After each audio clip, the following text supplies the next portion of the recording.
Director Rajamouli ఒకవేళ రాజకీయాల్లోకి రావాలనుకున్నాడే అనుకుందాం.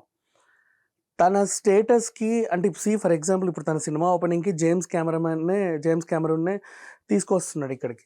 సో, అలాంటి డైరెక్టర్, అంత స్థాయి ఉన్న డైరెక్టర్ తను ఇన్‌కేస్ ఒకవేళ రాజకీయాల్లో చేరాలి అనుకుంటే, తన స్థాయికి తగ్గట్టు ఏ నరేంద్ర మోడీనో, లేకపోతే చంద్రబాబు నాయుడునో, లేకపోతే జగన్ గారినో, లేకపోతే అట్‌లీస్ట్ మన రేవంత్ గారినో, ఇంకేదన్నా పక్క రాష్ట్రాల్లో ముఖ్యమంత్రులనో, సిద్ధరామయ్య గారినో ఇట్లాంటి వాళ్ళని కలిసే అవకాశం అయితే ఉంటది.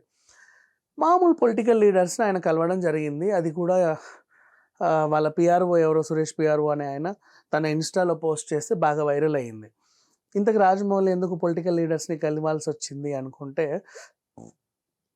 చాలామంది రకరకాలుగా మాట్లాడుకుంటున్నారు కానీ, అదొక చిన్న అవసరం. అంటే ఇప్పుడు మనకి 'ఈగ' అనే సినిమా వచ్చింది కదా!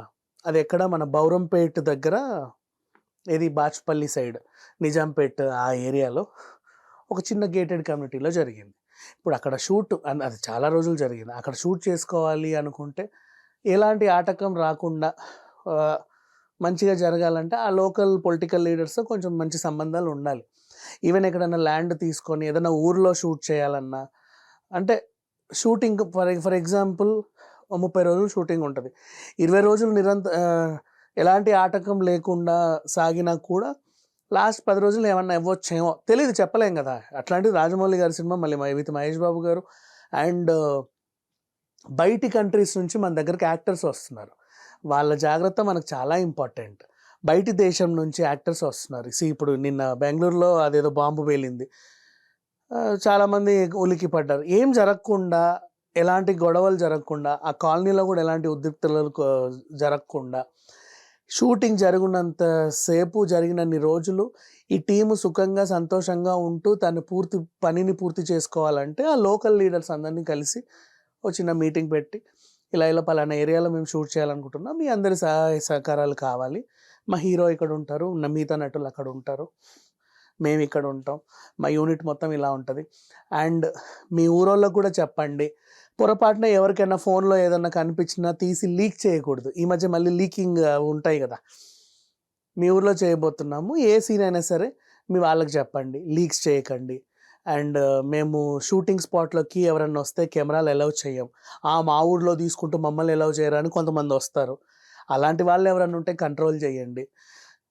హీరోయిన్లు ఆటోగ్రాఫ్ కోసం వస్తారు కొంతమంది, మా ఏరియాలో చేస్తుండే మాకు ఖచ్చితంగా ఆటోగ్రాఫ్ ఇవ్వాల్సిందే అని. బస్తీ లీడర్లు ఎవరెవరో ఉంటారు.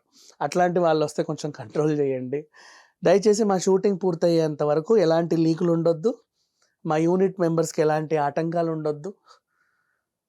ఇన్ కేస్ ఏమైనా క్లైమాటిక్ కండిషన్స్ ఏమైనా అయినా, ఇంకేదన్నా అయినా, ప్రకృతి వైపర్యాలు సహకరించకపోయినా, ఇంకేమన్నా కొన్ని ఏమైనా జరిగితే ఇమీడియట్లీ మాకు కొంచెం సహాయ సహకారాలు అందించండి. ఇట్లాంటి ఒక మీటింగ్ అనేది రాజమౌళి గారు అక్కడ లోకల్ లీడర్స్తో పెట్టడం జరిగింది. అది ఇప్పుడు ఇన్స్టాగ్రామ్ వేదికగా బాగా వైరల్ అవుతుందన్నమాట. అంతేకాని రాజమౌళి గారు ఏం రాజకీయాల్లోకి రావట్లేదు అలా అని చెప్పేసి ఇంకా ఏమీ లేదు. అండ్ ఆ పొలిటికల్ లీడర్స్ కూడా రాజమౌళి కలవడానికి కూడా పెద్ద రీజన్ అంటూ ఏం లేదు.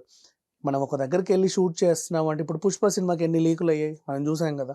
ఒక దగ్గర షూట్ చేస్తున్నాము, పెద్ద సినిమా, పాన్ ఇండియా సినిమా, ఏ చిన్న లీక్ బయటకు వచ్చినా సరే సినిమా కథ మొత్తం అర్థమైపోతుంది ఇవాళ రేపట్లో. అలాంటిది మాకు సహకారాలు అందించండి అని ఆయన వాళ్ళని కలవడం జరిగింది. ఇది. Thank you so much.